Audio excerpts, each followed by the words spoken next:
And lucky girl, she shared the screen with the likes of Daniel Craig and Justin Timberlake, and now she's here. The very beautiful Gemma Arterton joins me in just a minute to talk vampires and what it's like playing a character who's 200 years old.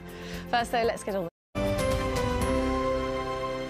British actress Gemma Arterton has kissed both Daniel Craig and Jake Gyllenhaal, all in the name, of course, of making a good movie.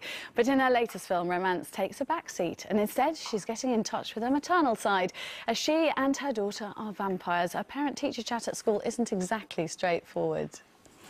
Well, what's the problem? Because, you know, usually she sails through school. Well, Eleanor wrote her life story, and she's quite insistent that it's true. I don't expect you to be flattered by this, but in it she describes you as a superiant, which I believe is a sort of vampire. Well, she has got a great imagination. I hope she gets top marks. Who else has read it? You have sole care of her, don't you? That boy Frank. I bet he's read it.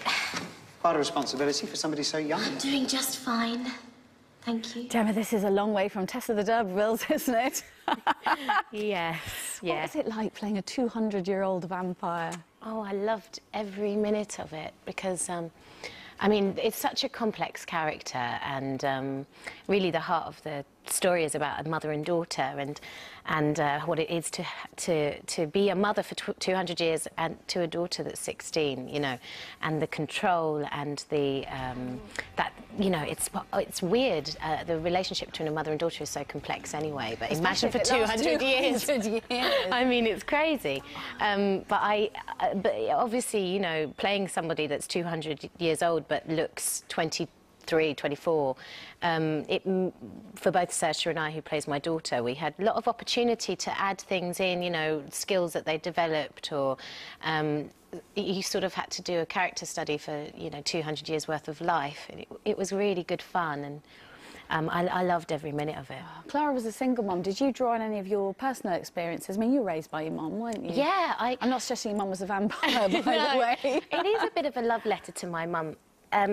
Because I think this film is about, it's about women, and it's about the complexities of being female, and it's about femininity and how wonderful that is, and how complex it is in modern day society, and in also, you know, how it's developed over the years, and for me, you know, I wanted to.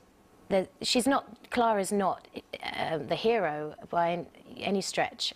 She's also a prostitute, and she kills people. And in what way was it a love letter to your mum? And more in the, you know, the resilience and the protection of your child, and how much you would give for your child just to make their life easier, and unconditional love, I guess. Yes. So. And as much as Clara is a villain as well, that maternal sort of core to her is never beautiful. goes away, does it? Yeah. It's always there. I mean, I suppose really, Gemma, for us, you really shot to the limelight in Bond. I mean, you beat 1,500 actresses to that role to play the Bond girl. There you are with Daniel Craig. I loved your name, Agent Strawberry Fields. What was that whole experience like for you? And is it true you had to kiss him on day one? I did have to kiss him on day one. That was a hardship. Very difficult.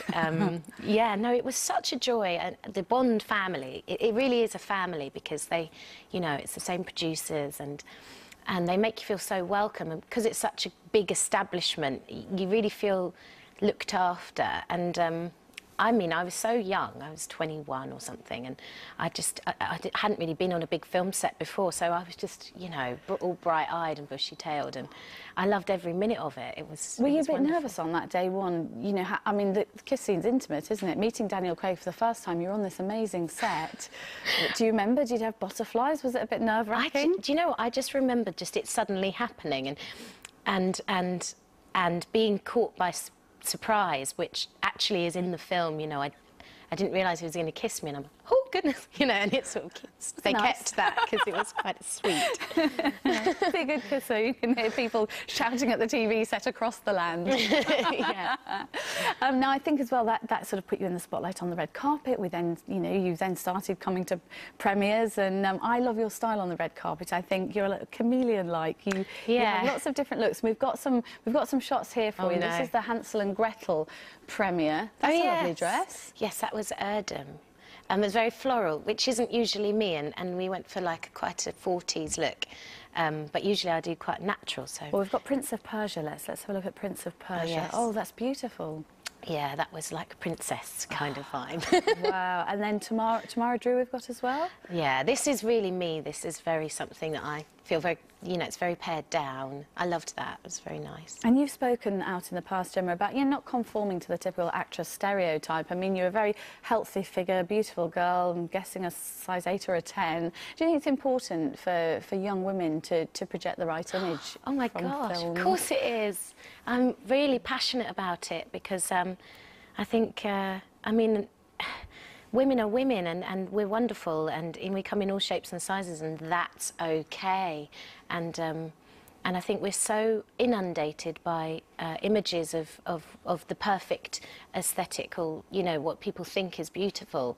But I think if we start putting things out there that aren't that, I think it's good for girls to see things different. And I get written the most wonderful letters that makes me cry weekly from girls saying, oh, when I had an eating disorder and then, you know, and now I look at you and you inspire me to be normal. And I think, oh my God, you know, that's just, it's so important. And it is important. And I mean, it hasn't stopped you at all in your film career. I mean, you're No. just going from strength to strength. You've been working recently, haven't you, with Ben Affleck and Justin Timberlake. What's that like? Were they good fun to They work were with? great.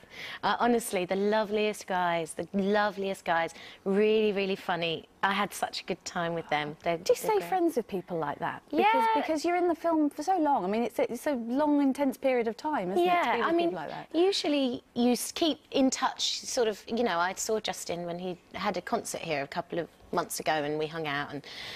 but it's not like pally-pally, but with certain people on films, you just get that instant connection and you're friends for life. But usually it's sort of, you remain acquaintances. Acquaintances, Yeah. I like that. Oh, well, listen, Byzantium's out on Friday. I've seen it. It's a smashing film. Thank you. Congratulations on it.